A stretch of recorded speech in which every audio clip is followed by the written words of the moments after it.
voici toutes les étapes pour réaliser ma recette de tartare de veau. L'occasion pour moi de partager avec Roman et vous ma vision de la boucherie et quelques astuces pour ma recette. Action! Première étape, sélectionner un bon veau. Alors c'est quoi un bon veau? Un veau, c'est un veau qui est bien élevé, bien nourri. Donc là, on a choisi un veau de lait, un veau qui est élevé sous la mer.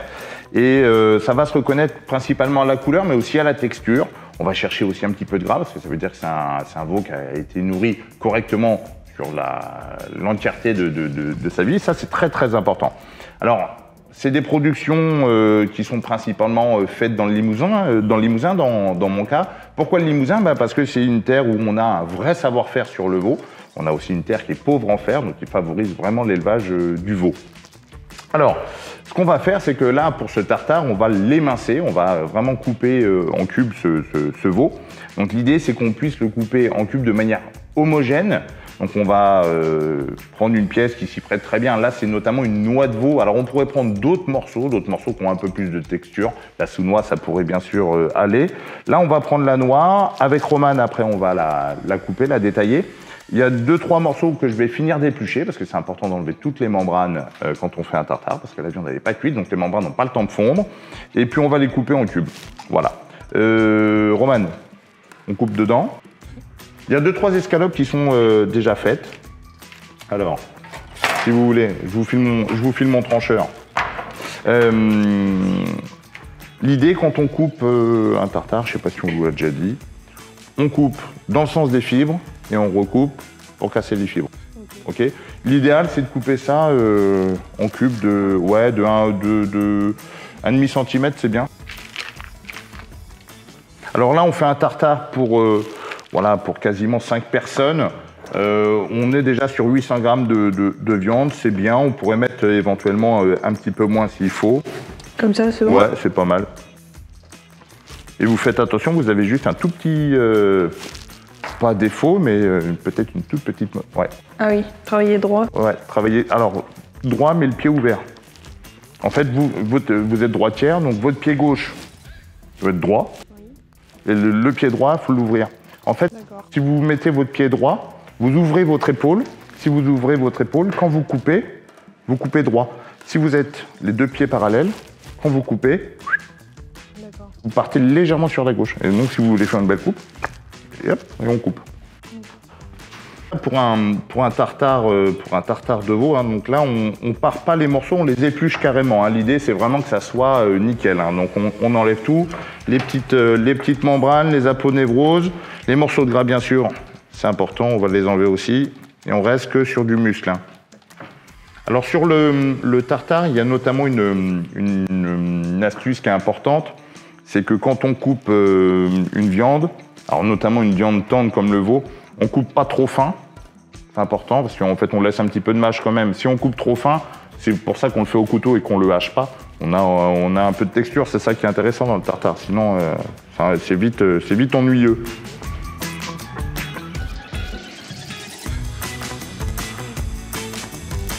Alors là, tartare de veau, hein, on est sur une viande qui est un petit peu neutre aussi en goût, donc c'est pour ça qu'on va la relever aussi avec un petit peu d'épices.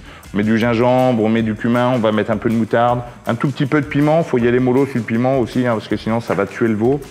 Donc on est sur un truc après qui va être un petit peu trop fort. Et puis un peu d'avocat et un peu de tomate. J'attaque de ce côté du coup? Ouais, alors là je vous conseille même les premières tranches vraiment de les couper dans le sens de la fibre. C'est beaucoup plus simple. Et puis après on recoupe en lanière. Alors sur une pièce comme ça par exemple, hop,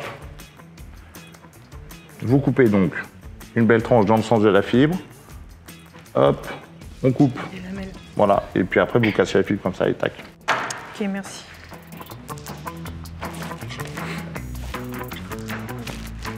Alors maintenant on va passer à la deuxième étape qui consiste à préparer tout simplement les légumes qui vont pouvoir aller. Alors légumes, on va me tirer les oreilles avec de la tomate. Mais l'idée, c'est vraiment d'émincer l'avocat et la tomate en morceaux toujours très réguliers, même taille que les morceaux du veau. Et puis on va pouvoir les mettre dans ces deux récipients-là pour tout mélanger à la fin. Si vous, pour une raison ou une autre, il y a un petit peu de temps qui se passe une fois que l'avocat est émincé, on peut mettre un petit peu de citron dessus, mais c'est pas forcément une obligation. Et puis les tomates, bien sûr, on va penser à bien enlever la peau et les pépins, par souci d'esthétisme, mais surtout l'intérieur, on va éviter de mettre le jus dedans, parce que sinon on va avoir un petit peu un tartare qui va être un petit peu délavé. Donc on va éviter ça et puis après on va pouvoir mettre le reste des ingrédients. Donc Roman, je vous laisse vous occuper de l'avocat et moi je m'occupe des tomates. Alors normalement hein, pour les tomates, quand on enlève la peau, on les trempe un tout petit peu dans l'eau bouillante. Bon là je ne l'ai pas fait tout simplement, je le fais directement au couteau, mais dans l'eau bouillante c'est un petit peu plus simple. Et voilà. Donc maintenant, on va pouvoir couper. Moi, je vais couper les tomates. Essayer de rattraper Roman qui a un peu de l'avance.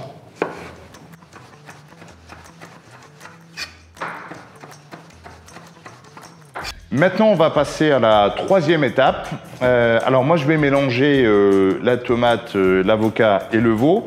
Et puis, Roman va tout simplement s'occuper de la coriandre feuille.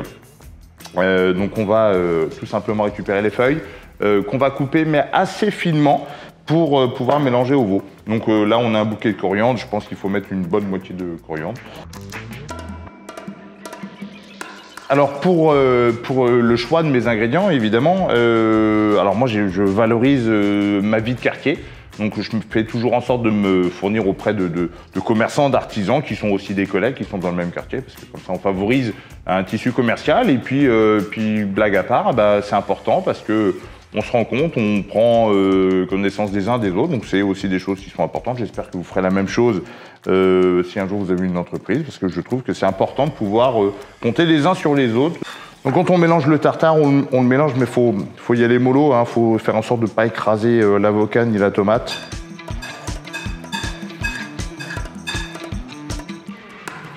C'est quoi votre produit un peu phare en charcute que vous aimez faire ou manger? En général, l'un va avec l'autre, mais... Bah, faire et déguster les pâtés en croûte, c'est assez technique et... Et puis c'est à la mode en ce moment, là, le pâté croûte en plus. Ouais. Vous faites quoi comme pâté croûte? On en fait au canard, on en fait au porc, poulet. Dans le canard, il y a un peu de porc. Vous mettez un peu Oui, quand même, pour que ça soit moelleux. Puis c'est moelleux choc. Ouais. Vous la relèpez un peu, le chépem? Un petit peu, oui. C'est vrai? Parce que normalement, dans votre région, ça doit pas... Bah si, dans votre boucherie. Ah ouais, non, mais tout le monde comprend pas, hein. Pour info, parler louchébem, c'est un langage qu'on a dans notre corporation. Donc c'est un langage qui est réservé aux bouchers, traditionnellement, que le chef d'entreprise transmet à l'apprenti, mais l'apprenti deuxième année, parce qu'en général, le première année, on n'est pas sûr qu'il tienne, donc en général, on le garde un peu pour nous. Voilà. Donc je ne vous dirai pas comment on fait. Alors là, on va faire après, en finalité, on va faire un joli dressage sur le tartare. Alors le dressage, c'est toujours quelque chose qui est important parce qu'en fait, c'est la première chose qu'on voit. Alors on peut sentir évidemment déjà ce qu'on va manger, mais le fait de voir et d'avoir envie de le manger, d'apporter un petit peu de gourmandise, bah, c'est toujours quelque chose qui met en appétit et puis qui d'un coup va faire qu'on va passer un bon moment parce qu'on est un petit peu conditionné. Donc le dressage, c'est quand même très important. Alors on peut faire des dressages très simples, mais on va faire des dressages qui sont un petit peu gourmands. Là, on va faire quelque chose de simple à l'emporte-pièce. Puis on va faire tout simplement peut-être un tout petit peu de zeste de citron sur le dessus pour finaliser. Et puis voilà. Alors maintenant, on va passer à la quatrième étape. Donc je vais demander à Roman de mélanger la coriandre avec le veau, l'avocat et les tomates. Et puis moi, pendant ce temps-là, je vais mélanger toutes les épices avec les liquides. Alors, de l'huile d'olive, de la moutarde, du gingembre en poudre, un petit peu de cumin, un petit peu de piment fort. Alors, il faut faire attention avec le piment fort, bien sûr. Des graines de coriandre pilées. Et puis, un peu de vinaigre balsamique blanc. Et on va finir avec le jus d'un citron. Alors là, c'est un citron vert, un petit citron vert. Et puis, on va garder la peau pour zester un petit peu. Alors, je commence par mettre la moutarde.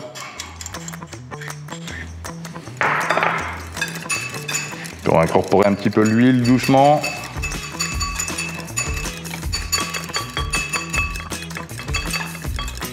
Alors, on va mettre la sauce par contre vraiment au dernier moment parce que sinon ça va commencer à faire cuire un petit peu le veau et le veau va devenir un petit peu gris. Donc, il faut vraiment attendre le dernier moment. Hop, je vais rajouter le vinaigre balsamique blanc. Et après, on va mettre tout simplement les épices. Donc, les graines de coriandre pilée, le cumin. Je vais mettre le gingembre.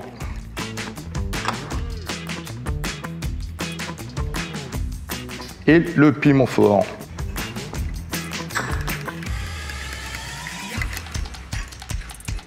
C'est quoi pour vous un bon boucher? Alors pour moi, un bon boucher, c'est déjà quelqu'un qui aime son métier. Ça, c'est déjà la base. Je pense que là-dessus, on est tous les deux des bons bouchers, donc on aime déjà notre métier. Et puis c'est un artisan qui va valoriser le savoir-faire de toute une filière. Alors principalement l'élevage, bien sûr, parce qu'on démarre d'éleveurs, mais des éleveurs français principalement, parce qu'en France, on a quand même un savoir-faire qui est unique, connu et reconnu dans le monde entier. Et puis surtout, un élevage, si possible, local. Alors moi, évidemment, je suis à Paris, donc vous vous doutez bien qu'autour de Paris, on n'a quand même pas tout ce qu'on veut en élevage. Il faut sortir un petit peu de Paris pour ça. Mais moi, dans mon cas, par exemple, j'ai beaucoup d'affinités avec un éleveur qui est originaire de chez moi. Moi, je suis originaire du Berry, un éleveur qui s'appelle Thierry Lamourou, par exemple. Et c'est quelqu'un qui, super, mais son père a vendu des bêtes à mon père. Donc moi, c'est quelqu'un que je connais très très bien. C'est quelqu'un qui valorise aussi son territoire. C'est quelqu'un qui a à cœur de faire attention à son département, aussi bien sur le plan économique que écologique, pour l'entretien des prairies, des haies, etc. Et pour moi, le bon boucher, c'est celui qui fait attention à tout ça. Et puis évidemment, la transmission de ça, parce qu'en fait, c'est une bonne chose, se dire que on fait attention à son approvisionnement, mais il faut aussi que nos jeunes qui nous accompagnent, ou jeunes ou moins jeunes d'ailleurs, puissent comprendre pourquoi on travaille et puis dans quel but. C'est-à-dire que l'idée, c'est pas d'acheter une bête pour acheter une bête, c'est d'acheter une bonne bête, une bête de qualité, mais comprendre pourquoi, qu'est-ce qu'on va regarder. Alors, si on l'achète vivant, mais même si on l'achète en carcasse. Et puis, ça permet de valoriser vraiment une culture, une tradition française, qui est, à mon sens, quelque chose qu'on a vraiment d'unique au monde. Voilà. Mais le métier de boucher, il a beaucoup d'avantages. Ouais, ça devrait être assez. Il a beaucoup d'avantages, mais il a surtout je pense, l'avantage premier d'être un ascenseur social exceptionnel, parce qu'il y a encore pas si longtemps que ça, j'étais aussi jeune que vous. Et ouais, on dirait pas, mais ouais. Mais le fait d'être jeune dans nos métiers est aussi un avantage, parce qu'on peut très vite être autonome. Et moi, j'ai eu la chance de m'installer relativement jeune, alors que dans d'autres métiers, c'est très long, très compliqué. Nous, on a cette chance, on peut très très vite progresser et pourquoi pas s'installer ou avoir le loisir d'être chef de boutique ou chef de labo. Si vous voulez, Romane, vous me mettez un tout petit peu de zeste de citron vert dans le petit ramequin. Et puis moi, pour l'instant, là, je vais assaisonner le tartare. Vous m'en mettez un petit peu, ça va être juste pour la déco sur le dessus.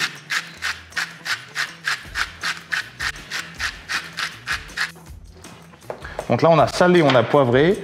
On prend... Donc ça, il faut le faire vraiment au dernier moment, parce que sinon l'acidité du citron, ça fait cuire le veau. Voilà, on va mettre le jus d'un citron. On mélange à nouveau.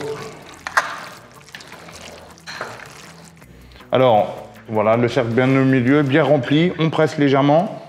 On enlève le cerclage. On tourne un tout petit peu vraiment sur la presse. Et puis normalement, ça va se défaire gentiment.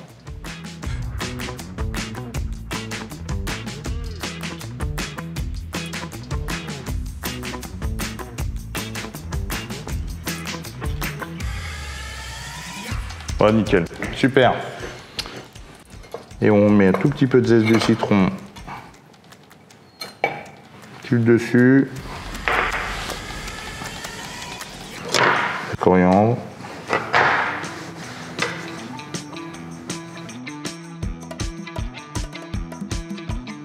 Maintenant, c'est à vous de jouer.